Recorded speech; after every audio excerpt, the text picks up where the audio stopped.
and then it kept going up and up. I think the video got pushed for a few months, and it has like 3.5 million views now.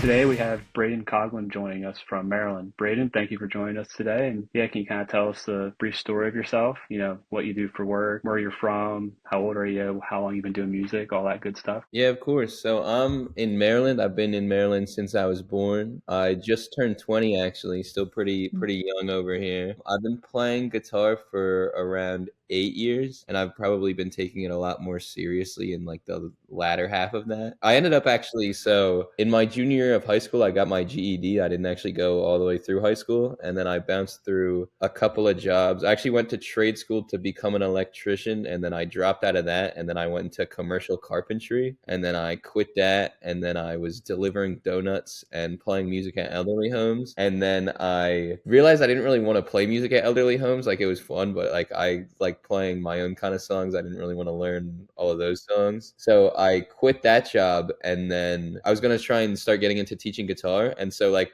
I think 2 days after I quit that job, I got laid off from the donut delivery job because they like didn't need the other location anymore. And I was like, oh my God, I'm cooked. But fortunately, my boss from the donut delivery job actually became my first guitar student. And then I went to teaching guitar, and then I was teaching it more normally, like how, you invite people over to your house or go to their house and give them like an hour lesson for a few months. And then at the beginning of this summer, I joined a program to turn it into more of like a online course kind of thing, so I can do it more effectively and have it be like an actual business and not just like I'm the millionth guy who gives guitar lessons. Right. Absolutely. No, that's a funny story of how it all turned into what it is today. Again, you mentioned your teaching, your guitar teaching. You kind of tell us the essentials of your business, you know, where, like you said, you're doing most of it online. Yeah, so the way it works is I have like the online program that I coach people through. So I have my Instagram page where I like post a bunch of guitar content and try and get people to kind of see what I'm about. And if they feel like they click with it, then they would probably want to move forward. But I usually message almost everybody who follows me to see if I can get them on the phone with me, and then try and talk to them to see if I can help them out. And then if I do get them into my program, it's just kind of like they go through a lot of the material in their own time, and then we all get on a phone call together like once a week to make sure they have it all unlocked. You don't do anything in person anymore? I do occasional in-person lessons here and there, like if a friend wants one, but I don't really like to be locked to them on like a weekly basis if I know I don't need to. Right. Absolutely. I saw one of your posts. You talked about basically how easy, or not how easy, how like you shouldn't be worried about taking online lessons. So I'm a golfer. They're kind of the same kind of lesson. A lot of the stuff is going online. I completely get that. Again, we kind of talked about this off camera, but we got connected with you through your cousin, Ray Hawthorne. Is that right, cousin? Is that what he told us?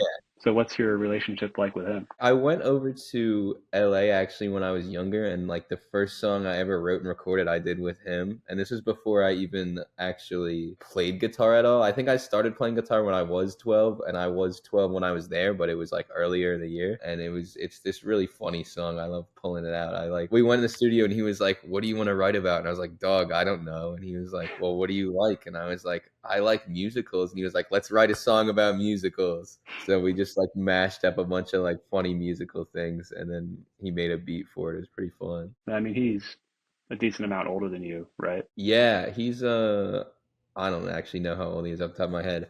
But Yeah. funnily enough, actually our birthdays are exactly 6 months apart from each other to the day. Well, that's funny. So we split the year up. That's awesome. Because what, he's from Jersey, is that right? Yeah, yeah. You lived in Jersey, and then so my mom was also from Jersey, and then her sister obviously is his mom. So she's still in Jersey, and then they were in Jersey, and then now he's out in LA. Right. I was wondering where the connection came from. Yeah, gotcha. But no, that's cool. We had a really good time talking to Ray and hearing about what he's doing. He's killing it on Spotify right now, releasing a lot of music. But yeah, we really appreciate him. And then yeah, we asked him if he had any recommendations on who else we can ask for, and he gave us you. So that's how the network's been working. Yeah, he texted me, and I was like, "Shoot, I've never been on a podcast before." Right. Oh, that's amazing. We're so happy that this is like your first podcast and interview experience. Oh, hell yeah. You were kind of going over like kind of the story of how you kind of started guitar. Can you kind of go a little bit more in depth of the story of learning guitar and like kind of your progression throughout the years and everything? Yeah. So I actually started guitar. I basically just started guitar because my mom wanted me to do something besides rot in my bed all the time because like I wasn't really going to school that much and I was just like playing video games all the time. I started guitar. I got this like shitty guitar that it's like a PV amps. They're more known for their amps. A little bit, yeah. Yeah, it's a PV guitar, and they're not really known for their guitars, and that guitar maybe tells you why. It looked cool though. It was like a Walking Dead themed guitar, and it had zombies on it. But so I learned guitar. I went to School of Rock, the one near me. There's like a lot of those. I went straight into their performance program, and I remember like we were going down the room introducing everyone, and there were a lot of people like, yeah, I was taking lessons for like 6 months, and my teacher said maybe it's time I joined performance group, and I'm sitting there like, what the hell am I doing here right now? And so after like 3 weeks, I like really wanted to quit the guitar, like for real, because it was just so hard to like learn songs and keep up with all those people who already knew what they were doing. Like this is my first time ever really, or that's not ever playing anything. I played drums when I was like 6, and then I played piano a little bit when I was younger. But it was my first time ever playing the guitar, and so I really wanted to quit. But then my mom and the girl who was running School of Rock at the time, they were like, "Dog, you got to stick with the guitar." So I ended up staying with it. I mean, obviously, I ended up staying with it. I mean, I'm playing it now. So I went through that for a little while, just kind of going to School of Rock and learning songs there. I mean, I was getting pretty decent, like, at playing the guitar, but they didn't really teach any music theory, anything there. And I remember once, like, I was auditioning to join their house band, and they asked me to play, like, a 1-4-5 in the key of G or something. And I was like, guys, I actually don't even know what that means. So, which like that's not even my fault. I mean, I was learning from them. Like, if I don't know what that means, I don't know why they're asking me. Like, Yeah. so I ended up going more into music theory because my buddy Ryan, that I songwrite with a lot, even now, he was more like a jazz trained guitarist. So he was kind of pointing me in the right direction of what to learn as far as like, learning triads and how it all like fits into keys and whatnot. Most of my actual musical understanding came from teaching myself and my buddy Ryan pointing me in the right direction, and not really from School of Rock. But School of Rock gave me a lot of like technical abilities to play and like understanding of how to perform. So mostly self-taught. That's cool. Yeah. A little bit of side note, but what are your thoughts on the movie School of Rock? On the movie, I actually haven't watched it in forever. Oh, I feel like I remember it being pretty good. Yeah. okay. No, I know it's good. I was going to bring that up too, Caleb, because that's what Ray said. What influenced him to get into music was that movie. Actually, they made that movie based off of the School of Rock location, like before it was as big. Like someone went into it and they were like, we need to make a movie out of this. Hmm. Oh, that's awesome. That's such a good plot for a movie. Yeah, but I was just curious to see if you saw the movie. And it kind of goes into our next question of kind of what your influences are musically. I feel like I have a lot and also not a lot at the same time, because I think I'm mostly like, obviously I have influences from what I listen to because like everybody does, but I don't really like think about it that hard, if that makes sense. I just try and like write what comes to me. As far as like artists that I feel like have had like a big hold on my ears over the years, I would say Zach Brown's a big one. I really like his songwriting. And then Fun's a really good band. I really like Brett Dennen. He's like a more folk artist. And then lately I've been listening to Sonny Rollins. He's a sax player, because this guy, Alex, I met earlier this year, he's really cracked at the guitar, and I was like, dog, what do you even do? And he's like, oh, I just listen to saxophone players. And I'm like, okay, noted. So I've been trying to listen to some saxophone players too. I Right. never would have thought that's really good use of like other instruments and like other forms of like music and everything to get inspirations and draw inspirations. What are some of your like favorite songs that you like to play? I really like to play Julia by Mount Joy. I think that's one of my favorite covers. And then I just learned, or I'm still kind of working on All Right by Zach Brown. That one's really fun. I like playing my own songs a lot. Those are probably the ones I play the most. Rock Around the Clock, that's a fun song to play. Ooh. And then I really like improvising too, like just kind of making stuff up, seeing where it goes. What to you makes them fun to play? Yeah, just what makes it fun to play to you? I would say like those first two I named, Julia and All Right, it's because those songs, like I really tried to, like in both of those songs there's a lot more going on than just guitar. Like it's like they both have pretty big bands, and with both of those songs I tried to listen to them and like fill as much of that sound as I could on the guitar. So it's just kind of fun to like make so much noise, I guess. Right. That's amazing. It sounds like you really like to go across different genres too with Definitely, music. yeah. I like to spread out. What does your songwriting look like for you? Songwriting process look like to you? For like 90% of my songs, step one is get faded. For real. Yes, But yes, that's a good start. usually it's just like I'll like riff around on the guitar until I like land on an idea. I go like, oh, this needs to be a song. Or I'll just be like playing. Like I play a lot and I'll like play and come up with lyrics at the same time. And so usually most of those ideas go down the drain because I just like can't be bothered to write it all down. I'm just kind of like chilling. But sometimes I'll have an idea and I'm like, oh, that one's a keeper. That one we need. So I try and like get a whole song going off of it. You do your vocals too, right? Is that what I saw? Yeah.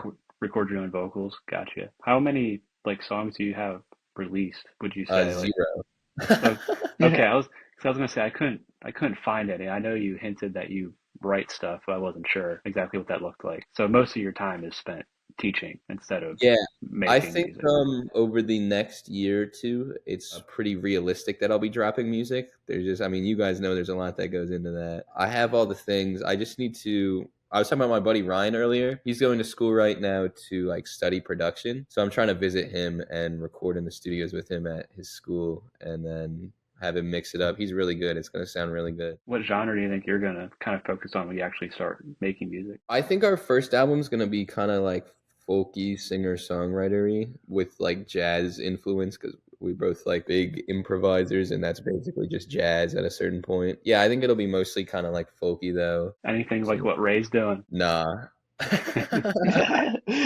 So no offense to him, but not for you, huh? It's just not what I play, you know? Right. No, that makes sense. So now getting into your teaching. I mean, again, you kind of alluded to this earlier with your story of jumping through jobs, but when and why did you get into teaching in particular? What like made it appealing to you? Honestly, truthfully, I like teaching people, but the reason I really wanted to do it was just because it's kind of like professionally making myself really good at the guitar. And I wanted to like my real life goal is just like making music, but I recognized at a certain point that like it would take a really long time to make any sort of money just by making music. So it's kind of like, well, how can I boost that goal and not be poor is kind of how we landed on teaching. Right, right. No, that makes sense. That's fair. Do you have any type of philosophy when it comes to teaching? Like any messages that you try to spread out to all your students? I try and encourage them to be happy with where they're at in their playing, which is like hard, especially early on in your playing. But I feel like that you can always be better. So if you're not okay with where you're at and you always just want to be better, then you're never really going to be happy with where you're at in your playing. And I see sometimes like when I'm playing out, there's people who are like really good at playing, but they just are so worried about like their skill level and where they could be that they don't even really like recognize how good they actually are. So I would say Right. that and just making sure they know that it like just takes a long time to really be able to functionally learn how to play the guitar. Right. You know, from scrolling through your account, it looked like you put a lot of emphasis on putting time in and kind of being disciplined with what you do. Those are the two things Mhm. that I kind of got from it. When Ray actually, messaged us and said that you'd probably be interested, he introduced you as a motivational guitar instructor or something like that. And I was like, huh, I wonder what this is going to be like. But then looking through your account, I was like, oh yeah, this guy, pretty motivational. It makes sense. I've been called the guitar shaman once. I've been called the guitar shaman, and then someone once called me their guitar therapist. That's amazing. No, I mean, a compliment, to be honest. I'm sure I'm not an insult, that's for sure. Yeah, I feel sometimes like disconnected from my Instagram content though. Like I forget that people actually like watch those and are like affected by it. I just kind of feel like it's like a necessary part of operating my business to like post Instagram content. Right. I mean, people are following it. You have a lot of followers. Yeah, so people obviously like it. What part of teaching do you enjoy the most if you had to highlight one part of it? I would say like helping my students get over like barriers because like when you're learning it's really easy to like get yourself in a block like you really understand something a specific way but like the way you're thinking about it is kind of just like limiting yourself. So I would say my favorite part is when like I've taught a student something and they've gone and worked on it a little bit and then they come back and they tell me kind of how they're understanding it and I can kind of help them tweak it to grow further with that. Seeing progress. I'm sure is Mhm. very, yeah, I'm sure that's fun for you to see for sure. I'm gonna ask the same question, but what do you love about music? I guess like just changing it up a little bit from like That's a way harder yeah, one. yeah. I don't know. I like playing music. I like listening to music. Music just kind of feels like it's like an ingrained part of my brain. I don't really even feel like I chose to like play music. I just kind of like started doing it and then now it's what I do and it's there's no like second thought like dang, maybe I should do something else. It's pretty like shit, I guess I'm playing music.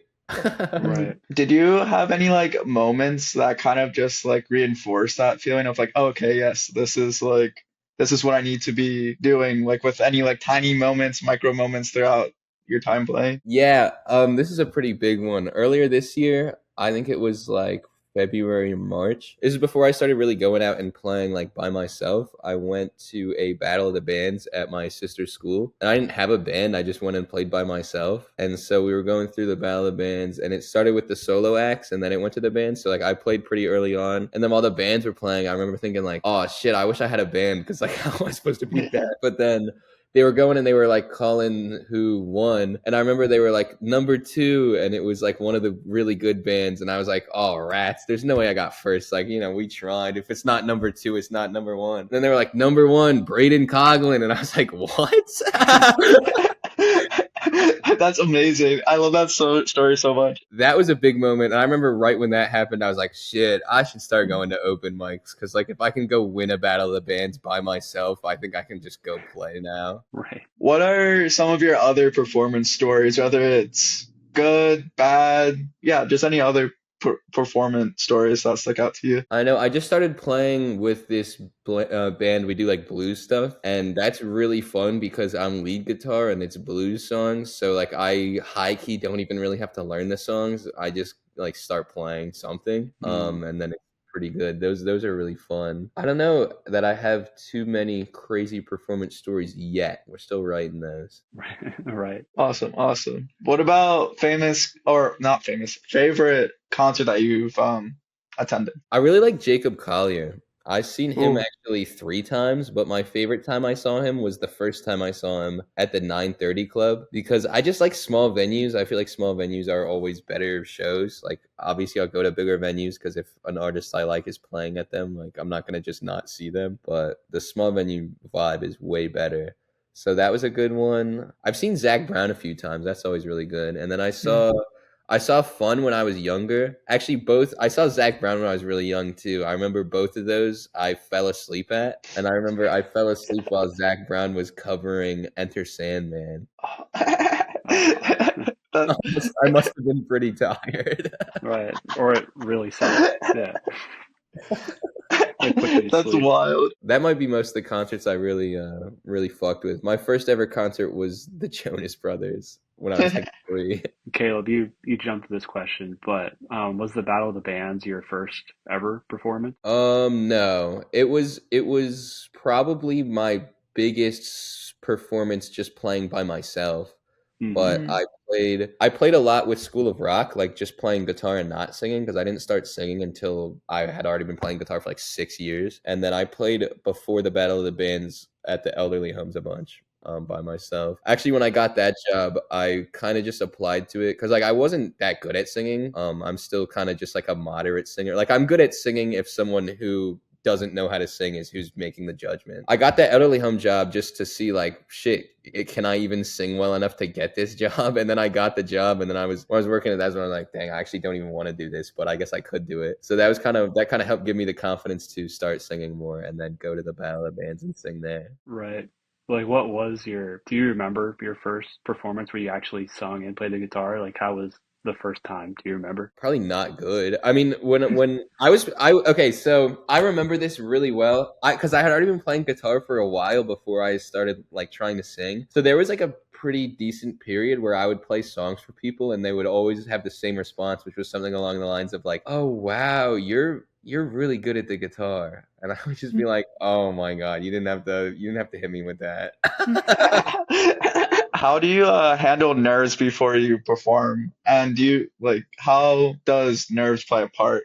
and you performing? I usually just remind myself that like I know how to play music. Like if I'm like worried, I'm like, what am I really worried about? And then I can kind of snuff it out with that just by knowing that I like kind of do know what I'm doing. And I feel like it plays a nerves play a negative part in performing. I feel like if you're nervous, you're not going to play as well. So like the more chilled out you can be, the better. Right. No, I know a lot of people that don't perform just because of nerves, Mm. at all. And we've heard a lot of different stories about that, first performances. And people say a lot of times when they actually start performing, the nerves go away. Like it's not near as bad as what they expect. Yeah, I found even if I am nervous, like when I start playing, by the time I'm like halfway through the first song, I'm gonna be like, oh right, I got this. Right. Ray told us a funny story about he was doing a show somewhere in LA and him and his band or at the time, last second got into a set and I forget what song he said they were playing, but he said he forgot the words and he just stood there awkwardly and was like, oh God. He's like, I'm never getting invited back again. Oh no. Yeah, he said he hasn't performed in a while, but he enjoys the nerves and he's looking forward to getting out there again with his solo project, which is cool. Hell yeah. Yeah, Yeah. performing is fun. I think that's like the most fun I have playing music. No, that's awesome. I wish I had the nerves to be able to do something like that. Even public speaking, I can barely do. So Oh, I it's think funny. that public speaking is scarier than playing music. How Why is so? that? Yeah, that's Yeah. interesting. I think for me personally, it's just because I spend so much more time playing music. It's like a comfortable thing. I would say like most of my public speaking is just when I'm talking between songs. Like I don't really like do like the thought of doing like a comedy open mic is like terrifying, but I can go to like a music open mic and not even have a song prepared and just like make something up. Uh, so I think it's just like I'm more in my comfort zone playing music than talking. Oh, that's cool. I like that. That's a good answer. The last couple questions for the interview to kind of wrap this up. What would you say the future looks like when it comes to playing the guitar? I want to go to Nashville. That's the plan. I would say the near future is getting my first album recorded with my buddy Ryan and then figuring out like what we're gonna do with that and then going to Nashville. That's the goals. So you want to move to Nashville? That's what you're saying, and get into hmm the music industry there. Yeah. Yeah. Have you So ever been to Nashville before? Yeah. How do you I like the area? Just like living there? Well, I've never lived there, but going. Or I guess like yeah, just like being there, like visiting. It was really fun. I was younger when I was there. I want to go again before I like decide I'm permanently moving there to really like make sure I'm fucking with it. I want to go and like maybe play some music there. When I was there, I was younger, just kind of like there. I don't remember what I was there for, but it's a nice area and there's so much music there. And I mhm. think there's a lot of music stuff here in Baltimore. Like I don't want to say there's not opportunities here, but just Yeah. compared to like what it would be in Nashville, I don't even think it's like comparable. Right. No, I mean, Nashville's where it's music capital of the world, right? I think that's right. Yeah, I mean, that's where a lot of musicians say they're going to go, which is good. I mean, hmm like you said, every opportunity in the world is there. So now when it comes to teaching, where do you see that going in the future? I mean, I'm hoping to scale my teaching business up, or I'm not even gonna say I'm hoping to. That's what I'm actively working on. As far as that, I guess just scale it up. I honestly don't really care that much about like how many followers my teaching profile has. Like, I kind of got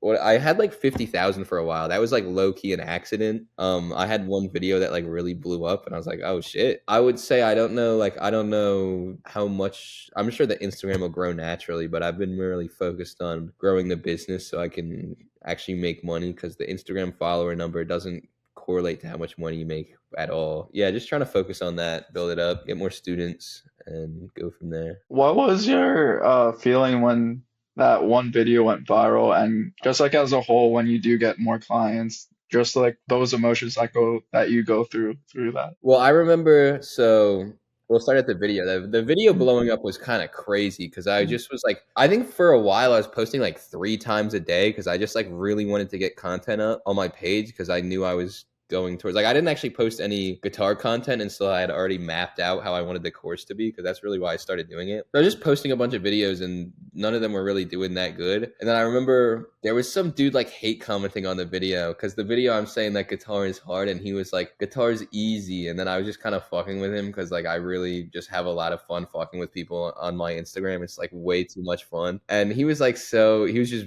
hating really hard. And then I woke up, I think we had like a 7 comment chain, and I woke up the next day and I'm like, whoa, this video has like 40,000 views right now. This is nuts. And then Gee. I'm going with that guy gassed up the algorithm for me and got that started. So as much of a hater he was, he might have been my biggest fan on the DL. Right. And so it just kept going. Like it just kept going for a while. Like I woke up the next day and it had like 100,000 views, and then it kept going up and up. I think the video got pushed for a few months and it has like 3.5 million views now. That video got me like 58,000 followers, which is a really funny stat because right now I have like 48,000 followers.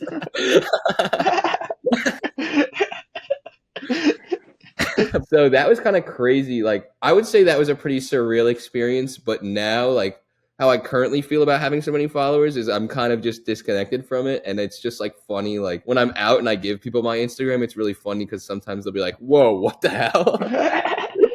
And then as for getting new students, I remember when I got my first new student, because it's kind of a high ticket program, so I'm charging them like a bit to be in it. And I remember I think I was on like 20 calls before I got a single student. So it took a little while to like rep it out and figure out how to really make that happen. And even like my first student, if I was to go watch that call back right now, I'd probably be bullying myself. Like, what are you doing right now? He ended up putting like a $500 down payment on for the program. The feeling of being on the phone for 1 hour and then having $500 new dollars in my bank account was like really crazy at the time. Right.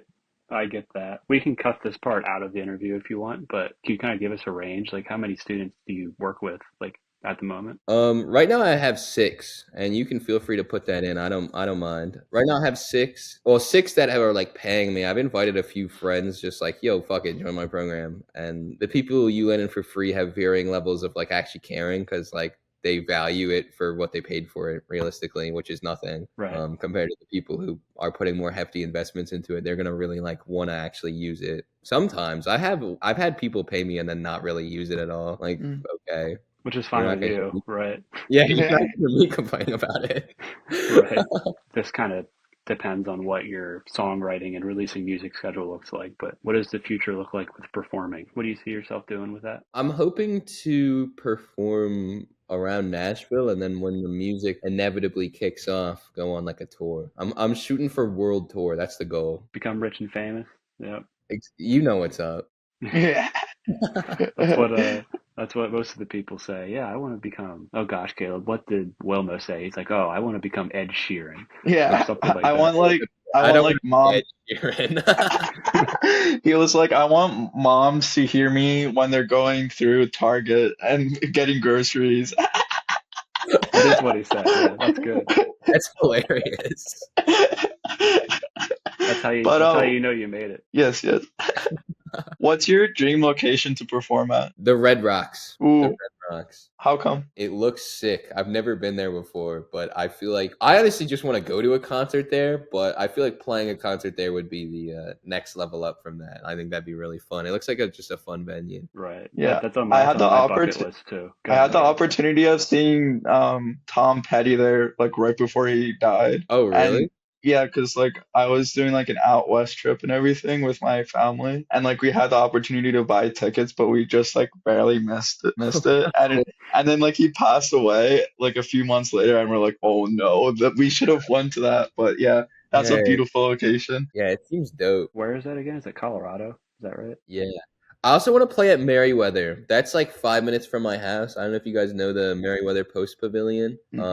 There's a lot of people play there. It's not like a stadium venue, but it's a pretty big outside venue. And I just want to play there because I go there so much, and I used to work there. It'd be kind of crazy to play there. What are some of the, I mean, I know you're doing, I don't want to call them open mic nights, but the people you've been performing with recently, what kind of venues, where do you go with that? Oh, shitty bars. Absolutely. They're the best. I Right. also played in a bookstore that had a bar in the upstairs, which that's kind of dope. That I've never been in a Ooh. bookstore that was also a bar before. That's a deadly combination. It is. Right. No, those all sound like really good plans. Yeah, to wrap this up, what do you want to plug right now? You know, different projects you're working on. Where can we find you on social media, your teaching accounts? Where can we find you? I guess my really only plug right now would be my Instagram. I don't really have anything on the internet right now besides my teaching stuff, unless you were to like Google me and see what else you could find, which anyone's free to do that. if they wanted to. You could find. I used to jump rope competitively. You could find some stats from jump rope events if you looked my name up.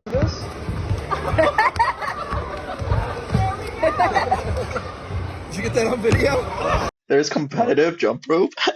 Yeah, I'm a multi-junior Olympic gold medalist in jump roping. Holy No shit. lie, not even Oh fool. shit. Wait, I want to explore that just a little bit.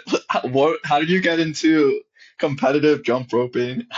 So I actually, it was a funny chain of events. I signed up for flag football when I was like 7, and then not enough people signed up, and so we were just looking for something else to do. And so Mm, my mom landed on jump rope, and then I started doing it, and I just really liked it. So I did it. Actually, I think still because I don't really jump rope anymore, but I think that I was actively jump roping for like as long as I've been playing guitar. Like I think they're pretty tied right now. that's Oh, yeah. awesome. How does the like points work? Like how do you Mm. like have the score and like who wins in competitive jump roping? So there's different events. There's more than the three I'm about to tell you, but the three like main events are speed, power, and freestyle. Those are like the single events. So speed is basically just like who can jump rope the most times in a minute. Mm, And then power is like who can do the most double or triple unders in a minute. And then freestyle is the fun one. That's like just do tricks. And then I don't even really know how they judge you on that. That's kind of, I feel like that's kind of a subjective thing, but they make it happen and they do mm. it. Oh, Right. that's amazing. No, What was the last question that I promised, but what was the feeling when you won those medals? Like what were the emotions that you're kind of going through when you won? Oh shoot. That's a tough question. I was really young. I don't even know that I really like remember how I was like comprehending that. you didn't have Yeah. emotions back then. Yeah, I didn't develop emotions yet. We didn't have those. Didn't unlock consciousness. Yeah. Yeah. I was just like existing, you know? Right. No, that's funny. Completely unrelated, but no, that'll we'll make some content out of that. That's funny. With your Instagram and everything, we'll plug everything in the description in this video. Oh yeah. And yeah, no, I mean, Caleb, you have anything else to Yeah. add? All No, good? I don't got. Thank you so much for coming on. It was a pleasure interviewing you. Oh, thank you guys for inviting me. This was fun. Yeah. Mm. No, we try to make it as fun as possible, make it enjoyable for everybody. So, but yeah, we'll wrap that up there.